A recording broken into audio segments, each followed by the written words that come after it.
This is how Israel erased the Arab Jewish identity. White supremacy is deeply embedded into Zionism, even inside the Jewish world. Israeli writer Alan Mizrahi is the son of a Palestinian Jewish father and Moroccan Jewish mother. He spoke to us about the hostility Jews from the Arab world faced after the creation of Israel, and the pressure they felt to abandon their culture and even the way they spoke. The humiliation Arab Jews experienced in Zionism is something they never experienced in their Arab countries, in Muslim countries.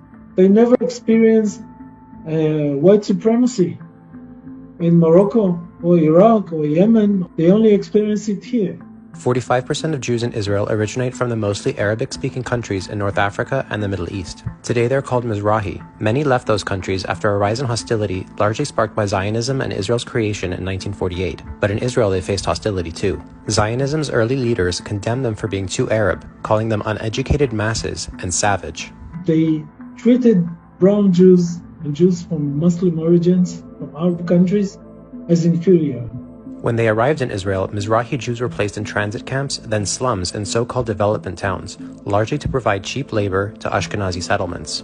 Arab Jews needed to unlearn Arabic and to unlearn their Arabic accents. I asked my mother, how come you didn't rebel against this? And my mother told me, you don't understand. When I was a young woman, the best compliment anyone could give me was, but you don't look Moroccan.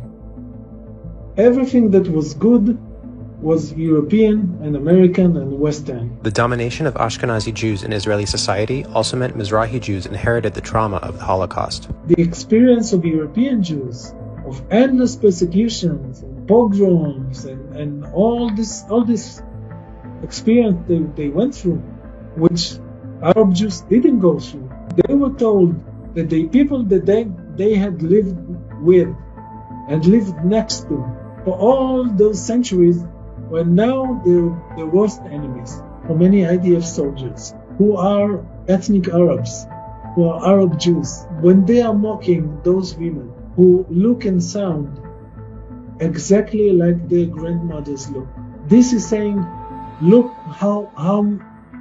at how much I'm not an Arab anymore. Look at what I'm willing to do to show to you that I'm not an Arab.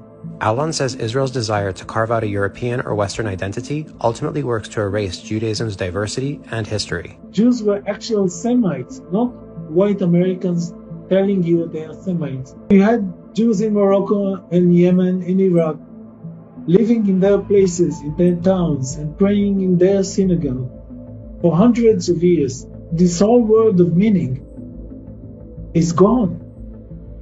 And it's not gone because Germans came and destroyed it. It's gone because Zionism came. If you talk about the experience of Mizrahi Jews in Zionism, then Zionism explodes. Because if Jews are not allowed to be themselves in their promised land, then Zionism is a lie.